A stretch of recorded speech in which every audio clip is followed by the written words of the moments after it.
Welcome to the second video of the Doorway's Introduction to Occupancy course. Today, I'll be showing you how to add, remove, and refuse households from waiting lists. In the previous WalkMe, you should have made yourself familiar with the manipulation of household income, assets, and expenses, and that's very important as those often become a factor when you're adding households to a waiting list. To begin today, we're going to want to get into the Waiting Lists tab, which is located in the Occupancy section of Doorways.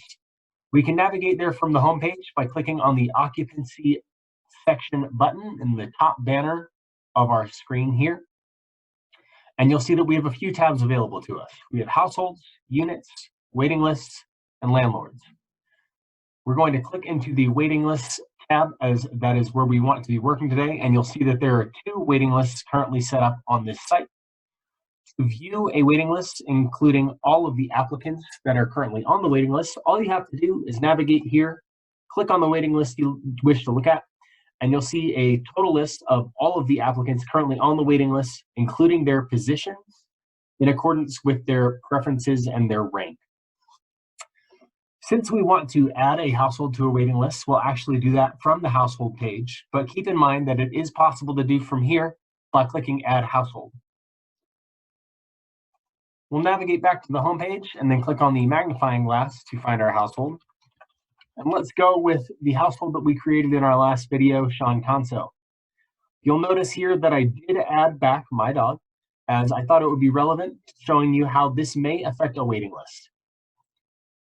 You'll also notice that I added an income in order to better fill out this household profile so that when we're adding to the waiting list, we can see how this may affect a waiting list as well.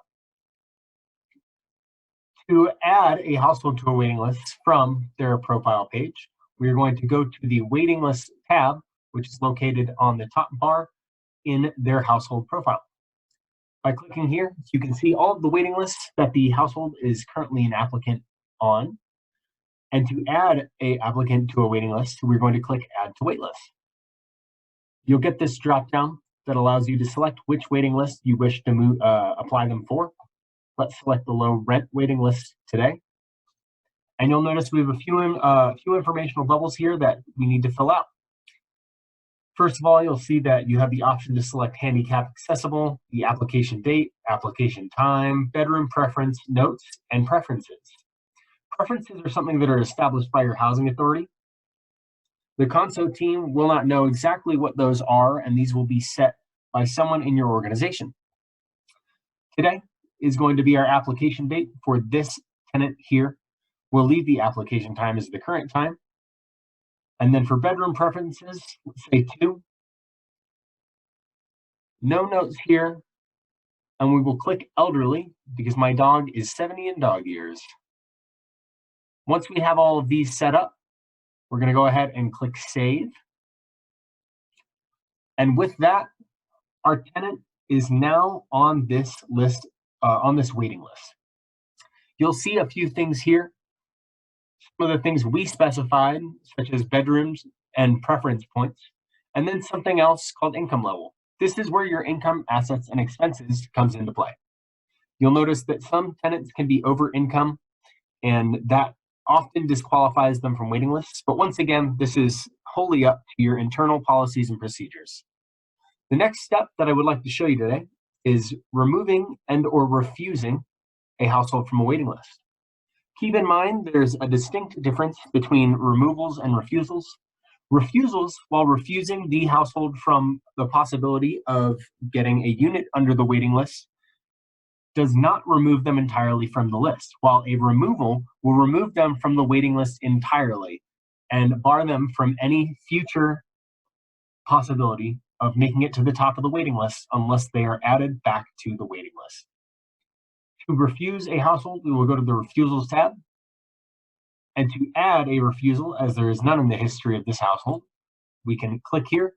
It will require that you specify a reason.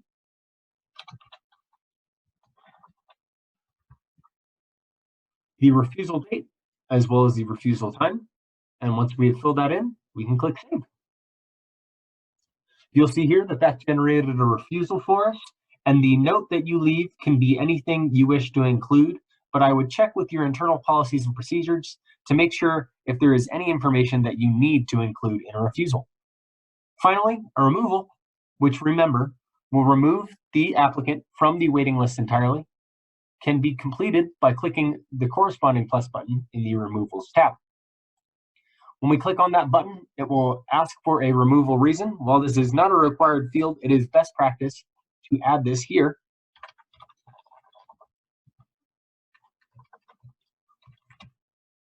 As well as a removal date and a removal time. When we click Save, we'll see that we have added a removal to this household. And when we click back to the waiting list overview and into the details for the low rent waiting list, you will see that this household is no longer on this waiting list, and that will be depicted here. This concludes our brief look at waiting lists today. As always, be sure to complete all the walk-me's related to these topics in order to prepare yourself for the end of course quiz. And we'll see you in the next video.